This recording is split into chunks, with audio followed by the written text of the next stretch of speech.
তুলা রাশি।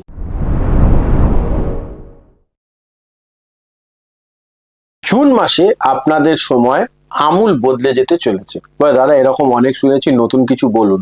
2রা জুন থেকে দেবগুরু বৃহস্পতির আপনাদের দশম স্থলে কর্কট রাশিতে উচ্চস্থির হচ্ছে। ফলে দশম ঘরে বৃহস্পতি যখন যাবে তার তৃতীয় দৃষ্টি পড়বে আপনাদের রাশির ওপর, সবচেয়ে শুভ যোগ। তাই এই ভিডিওটা একদম স্কিপ না করে কি কি বিষয়ে খেয়াল রাখতে হবে আর কিভাবে এর ম্যাক্সিমাম সুবিধা তুলতে হবে তার জন্য সঙ্গে থাকতে হবে। তবে সবার আগে যেটা সবচেয়ে বড় প্রয়োজন সেটা হচ্ছে আপনারা আগের বার ভিডিও দেখে কমেন্ট করেছেন গোপাল বাগবাবু কৃষ্ণনগর থেকে, উত্তম ঘোষবাবু কলকাতার থেকে এবং সৌমিত্র মোদক বাবু কাটোয়ার থেকে, দেবব্রত চট্টোপাধ্যায় বাবু উনি লেখেননি কোথা থেকে কিন্তু কমেন্ট করেছেন, থ্যাংক ইউ দাদা। আর সুশীল বাবু শিলিগুড়ির থেকে, সঞ্জিত রয় বাবু রানাঘাট থেকে এবং বিশ্বজিৎ দত্তবাবু আসাম থেকে। আপনাদের সকলকেই আন্তরিকভাবে ধন্যবাদ জানাই। আর যদি আপনারাও চাইছেন আপনাদের নাম পরের ভিডিওতে নিই, এই ভিডিওর কমেন্ট সেকশনে আপনারা কে কোথা থেকে দেখছেন জানাতে ভুলবেন না। আসুন সরাসরি আলোচনায় ফিরি। অবশ্যই এই যে জুন মাস তুলা রাশি জাতক জাতিকাদের জন্য একটা হিউজ সাকসেসের মাস হতে চলেছে এবং দেবগুরু বৃহস্পতির শুভ উপস্থিতি তো এক্ষেত্রে আপনাদেরকে সুবিধা দেবেই দেবে। তার সঙ্গে সঙ্গে আপনারা কিন্তু পেতে চলেছেন মঙ্গল গ্রহেরও শুভ প্রাপ্তি। ফলে সব দিক থেকেই একটা পজিটিভ পজিটিভ পজিটিভ। অনেক তুলা রাশির মানুষজন জুন মাসে বুঝতে পারবেন জীবনে ব্যালেন্স শুধু শান্তিতে নয়, সঠিক সিদ্ধান্তও তৈরি করে। আর সঠিক সিদ্ধান্তের জন্য নীলাদ্রি নারায়ণ বসুকে ফলো করতে হবে। ভিডিও শেষে আমি কয়েকটা বিষয় আপনাদেরকে জানিয়ে দেব টিপ্পনী হিসেবে, তো সেই জন্য আপনারা সঙ্গে থাকুন। আর মাঝে মাঝেই আমার বলে দেওয়া টাইম লাইনগুলো, যে যে ডেটে শান্ত থাকতে বলবো, যে যে ডেটে ভালো কাজ করতে বলবো, সেগুলো একটু মেনটেন করবেন, দেখবেন অনেকটা ভালো ফলাফল পাবেন। কারণ যত সতর্ক থাকা যাবে তত পজিটিভ রেজাল্ট পাওয়া যাবে। এবার প্রথমেই আসবো আমরা গ্রহ গোচরের ক্ষেত্রে। মঙ্গল সপ্তম ঘরে মেষ রাশিতে অবস্থান করবে, বৃহস্পতি দশম ঘরে কর্কট রাশিতে অবস্থান করবে, শনি গ্রহ ষষ্ঠ ঘরে মীন রাশিতে অবস্থান করবে, রাহু গ্রহ পঞ্চমে এবং তিনি থাকছেন কুম্ভ রাশিতে, এবং একাদশতম ঘরে সিংহ রাশিতে থাকতে চলেছেন কিন্তু অবশ্যই কেতু। আর সূর্য প্রথম ভাগে অষ্টমে এবং পরে নবম ঘরে অবস্থান করবেন। ঠিক একই রকম ভাবে বুধ এবং শুক্র আপনাদের নবম ঘর, দশম ঘরকে এবং অষ্টম ঘর ও নবম ঘরকে অ্যাক্টিভেট করবে। এবার এই যে পাওয়ারফুল কম্বিনেশন, সেটা দশম ঘরের উচ্চস্থ বৃহস্পতি আপনাদের পিওর কেরিয়ারে যোগ নিয়ে আসবে, পজিটিভিটি। জরুরি নয় আপনাকে সবসময় চাকরির সঙ্গে যুক্ত থাকতে হবে, ব্যবসাও করতে পারেন, তাদের জন্য সময়টা ভালো। এবং যত সময় যাবে তত পজিটিভ রেজাল্ট আসার সম্ভাবনা রয়েছে, সবকিছুই বাড়বে। কিন্তু সপ্তম ঘরের মঙ্গল রিলেশনশিপ সেক্টরে কিছুটা সমস্যা তৈরি করতে পারে। আপনি জুন মাসে কাউকে ইগনোর করতে পারবেন না, আবার কাউকে বেশি টলারেটও করতে পারবেন না, সবকিছুই ইন্টেন্স হবে। চলে আসবে এবার কেরিয়ার নিয়ে আলোচনা। কেরিয়ারের ক্ষেত্রে 2026 তুলা রাশির জন্য লাইফ চেঞ্জিং হতে চলেছে, কারণ দশম ঘরের উচ্চস্থ বৃহস্পতি আপনাদেরকে কেরিয়ারে একটা ডেস্টিনির দিকে, ভাগ্যের দিকে এক্সপ্যান্ড করাবে। অনেক তুলা রাশির মানুষ এই মাসে promotion, new job offer, public recognition, leadership role, social respect এগুলো খুঁজে পেতে চলেছেন, পজিটিভিটি রয়েছে। এবার এখানে যে বিষয়টা বোঝার আছে, দশম ঘরের বৃহস্পতি কিন্তু আপনাকে ঈশ্বরীয় কৃপা এবং তার সঙ্গে সঙ্গে ভাগ্যের সহায়তা দুটোই পাওয়াবে। ফলে এতদিন যারা ভাবছিলেন ব্যবসা চাকরিতে সুইচ করবেন বা ভালো একটা কোম্পানি দেখবেন, বা এতদিন জব পাননি বসে রয়েছেন, তাদের জন্য কিন্তু সময়টা অতীব সুন্দর হতে চলেছে। অবশ্যই সেটিকে কাজে লাগান। পাশাপাশি যারা মনে করছেন ব্যবসা শুরু করবেন, ভাবতে ভাবতে 6 মাস হয়ে গেল, অভিজ্ঞ জ্যোতিষীর পরামর্শ নিন এবং জেনে নিন কিভাবে আপনারা এই সমস্যার থেকে বাইরে আসবেন এবং কি ব্যবসা করবেন, এবং সেই ব্যবসা আপনাকে স্যুট করবে কিনা সেটা জানবার জন্য যদি মনে করেন আমার সঙ্গে যোগাযোগ করবেন, স্ক্রলে নাম্বার যাচ্ছে, অবশ্যই যোগাযোগ করে নিতে পারেন, আমি সবটাই জানিয়ে দেব। এবার বলবো যারা টিচিং প্রফেশনের সঙ্গে যুক্ত, কনসাল্টিং প্রফেশনের সঙ্গে যুক্ত, অ্যাস্ট্রোলজির সঙ্গে যুক্ত, লয়ের কাজ করেন বা আপনারা ইউটিউবার করেন, গভর্নমেন্ট ওয়ার্কের সঙ্গে যুক্ত রয়েছেন, তাদের এই মাসে ম্যাসিভ ভিজিবিলিটি এবং রিচ, একটা আলাদা মানুষজনের সঙ্গে মিশতে পারবেন, মানুষের কাছে পৌঁছতে পারবেন, আপনাদের নাম ফেম এগুলো বাড়তে চলেছে। ফলে এখানে আপনাদেরকে আরো একটা মূল ভূমিকা নিয়ে আসবে কিন্তু বুধ। বুধের অবস্থান নবম এবং দশম ঘরকে অ্যাক্টিভেট করায় কমিউনিকেশন ডাইরেক্টলি কেরিয়ার গ্রোথের জন্য হবে। তাই ইন্টারভিউ এবং অন্যান্য বিষয়ে যারা আটকে রয়েছেন এতদিন, তাদের জন্য কিন্তু জুন মাস তুলা রাশি জাতক জাতিকাদের ক্ষেত্রে ভালো হতে চলেছে। অবশ্যই এটিকে মাথায় রাখুন। এরপর আমরা চলে আসবো অবশ্যই কিন্তু ফিনান্স নিয়ে আলোচনায়। ফিনান্সের ক্ষেত্রে জুন মাস স্ট্রং কিন্তু ফ্ল্যাকচুয়েটিং। হঠাৎ আসবে, আবার বন্ধ হয়ে যাবে, আবার একটু উঠে আবার ঠিক থাকবে। তো এই ব্যাপারটাকে একটুখানি খেয়াল রাখতে হবে। দশম ঘরের বৃহস্পতি নতুন নতুন ইনকাম অপরচুনিটি দেবে, বিশেষ করে যারা কেরিয়ার বেসড ইনকামের সঙ্গে যুক্ত, যারা অনলাইন আর্নিং করেন, যারা পাবলিক ডিলিংস এর সঙ্গে যুক্ত, টিচিং করেন বা সোশ্যাল মিডিয়া মার্কেটিং এর সঙ্গে যুক্ত, তাদের হাতে বড় অর্থ আসার সম্ভাবনা কিন্তু এই মাসে রয়েছে।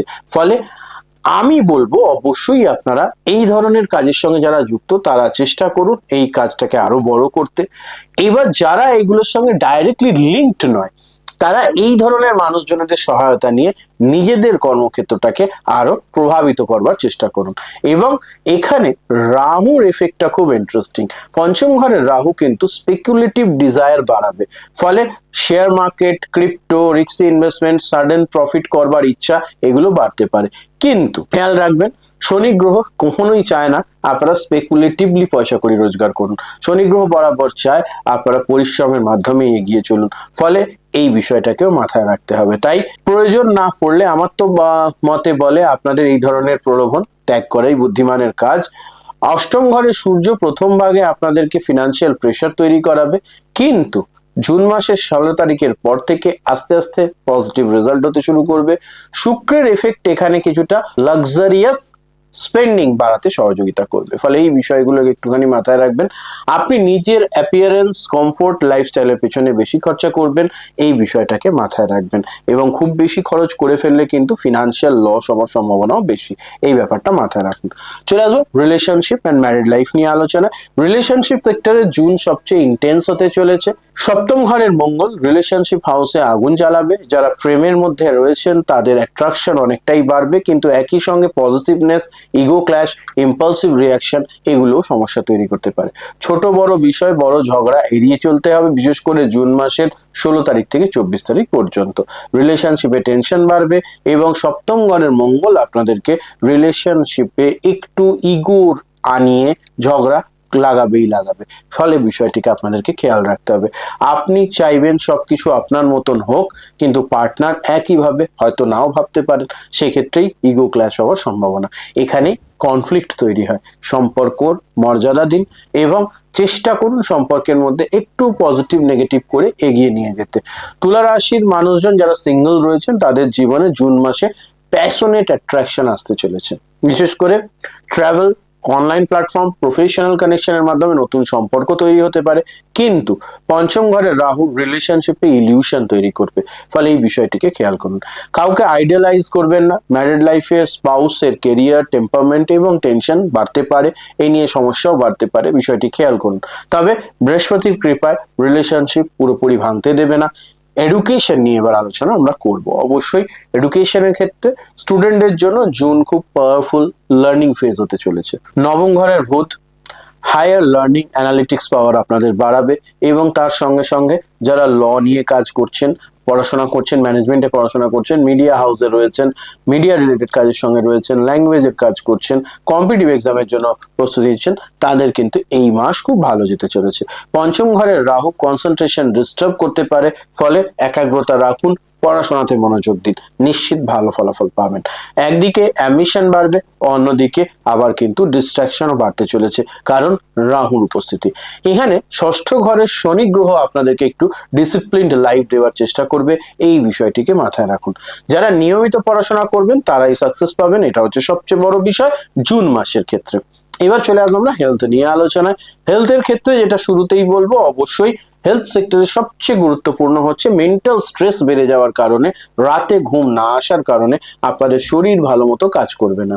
মঙ্গলের কোথাও না কোথাও উপস্থিতি আপনাদের হঠাৎ করে রাগ বা জেদ বাড়িয়ে দিতে পারে, এবং সেখানে যদি আপনারা রাতে না ঘুমন প্রপারলি, সেক্ষেত্রে ইরিটেশন বাড়তে পারে। ফলে এই বিষয়টিকে মাথায় রাখুন। তার সঙ্গে সঙ্গে digestion issue, acidity, sugar imbalance, hormonal imbalance এগুলো হওয়ার সম্ভাবনা রয়েছে। অলরেডি যারা ব্লাড প্রেশারের ওষুধ খান তারা একটু কন্ট্রোলে থাকার চেষ্টা করুন, নাহলে হঠাৎ করে জুন মাসে শরীর সমস্যা তৈরি হতে পারে। সপ্তম ঘরের মঙ্গল অতিরিক্ত রাগ আপনাদের সমস্যা তৈরি করতে পারে। অবশ্যই জুন মাসে যোগা, হেলথি হ্যাবিটস এবং জল খাবার পরিমাণ বাড়িয়ে দিতে হবে, না হলে কিন্তু সমস্যা বাড়তে চলেছে। এই বিষয়টিকে মাথায় রাখুন। ট্রাভেল সেক্টর নিয়ে আলোচনা করব এবার। যা ভ্রমণের চিন্তা ভাবনা রেখেছেন জুন মাসে, তাদের জন্য নবম ঘরের সূর্য, বুধ, শুক্র লং ডিস্টেন্স জার্নি এবং সেই জার্নি থেকে পজিটিভ লাভ হওয়ার সুযোগ দিচ্ছে। অবশ্যই সেটিকে কাজে লাগান, নিশ্চিত রূপে ভালো হবে। বিশেষ করে spiritual journey, foreign communication, work related ভ্রমণ, এগুলোতে আপনারা পজিটিভ রেজাল্ট পেতে চলেছেন। অনেক তুলা রাশি মানুষ জুন মাসে এমন কোনো জায়গায় ট্রাভেল করবেন যার মাধ্যমে আপনাদের ভাগ্য পুরোপুরি পরিবর্তিত হয়ে যাবে। কোনো সুযোগ এই ভ্রমণের সময় এসে হাতে লাগবে, অবশ্যই কাজে লাগান। আপনাদের জন্য শুভ দিনের যদি তালিকা আমি বলি, অবশ্যই 5, 11, 16, 21, 25। 5, 11, 16, 21, 25 হচ্ছে শুভ দিন। এই দিনগুলোতে আপনারা যে কোনো ধরনের শুভ কর্ম করবার চেষ্টা করবেন, অবশ্যই ভালো ফলাফল পাবেন। অশুভ দিনের তালিকায় থাকবে 8, 14, 19, 23। 8, 14, 19, 23। অবশ্যই এই দিনগুলোতে আপনারা একটু সাবধানে থাকুন। অযাচিত ঝগড়া, অশান্তি এগুলো অ্যাভয়েড করুন, নিশ্চিত ভালো ফলাফল পাবেন। আপনাদের জন্য বিশেষ প্রতিকার হিসেবে থাকবে অবশ্যই মা লক্ষ্মীর পূজা উপাসনা করুন, নিশ্চিত রূপে এটা আপনাদের জন্য ভালো হবে। তার সঙ্গে সঙ্গে প্রত্যেক দিন স্নান সেরে উঠে ওং শুং শুক্রায় নমঃ এই মন্ত্রের বারংবার জপ করবেন। প্রত্যেক দিন আপনাদের খাবারে কিছুটা টক দই দিনের বেলায় খাওয়ার চেষ্টা করুন। তুলা রাশি জাতক জাতিকাদের অপ্রতিরোধ হওয়ার যোগ এই টোটকাগুলোর মাধ্যমে হবে, অবশ্যই এটিকে কাজে লাগাবেন। অকারণে তর্কে কিন্তু জড়াবেন না জুন মাসে। সবচেয়ে বড় রেমেডি আপনাদের জন্য এটাই। যদি আমরা বিশেষ নোটস বা টিপ্পণী হিসেবে বলি, জুন 2026 আপনাদেরকে ব্যালেন্সের নতুন সংজ্ঞা শেখাবে, এবং দশম ঘরের উচ্চস্থ বৃহস্পতি একদিকে যেমন আপনাদের কেরিয়ারের নতুন অপরচুনিটি খুলে দেবে, সেরকমই সপ্তম ঘরের মঙ্গল রিলেশনশিপের সত্যিটা সামনে আনবে। ফলে এই দুটোকে নিয়েই আপনাদেরকে চলতে হবে। এই মাসে আপনারা বুঝবেন যে সম্পর্ক আপনাকে শক্তি দেয় সেটাই আসল সম্পর্ক, যা আপনাকে দুর্বল করে সেটা কিন্তু আসল সম্পর্ক নয়। অবশ্যই এটা মাথায় রাখবেন। চ্যানেল সাবস্ক্রাইব করে সঙ্গে থাকবেন। ভিডিও কেমন লেগেছে জানাতে ভুলবেন না। আপনাদের প্রতি আমার একটা ছোট্ট অভিযোগ আছে। আপনারা সকলেই আমার একটা পরিবারের মানুষজনের প্রতি অভিযোগ থাকাটা স্বাভাবিক। আপনারা প্রায় 98% মানুষ ভিডিও দেখেন কিন্তু সাবস্ক্রাইব করেন না। অবশ্যই চ্যানেলটাকে সাবস্ক্রাইব করবেন, নাহলে এত সুন্দর কন্টেন্ট আমার হিসেবে আমি খুব চেষ্টা করি ভালো কন্টেন্ট দেওয়া, সেখান থেকে আপনারা এটাকে সাবস্ক্রাইব না করলে এবং বন্ধু বান্ধবের সাথে শেয়ার না করলে এত ভালো একটা ভিডিও মানুষজন পাবে না। তাই সকলকে বলবো চ্যানেল সাবস্ক্রাইব করে সঙ্গে থাকুন। আপনাদের পরিবার বন্ধু বান্ধবের মধ্যে অন্যান্য রাশির যারা জাতক জাতিকা রয়েছেন তাদের সঙ্গে ডেসক্রিপশনে দেওয়া প্লে লিস্টটা শেয়ার করে দেবেন, সেখানে আরো 11টা রাশির রাশিফল রয়েছে। সকলে ভালো থাকুন, সুস্থ থাকুন, আপনাদের জীবন মঙ্গলময় হোক। নমস্কার, হর হর মহাদেব।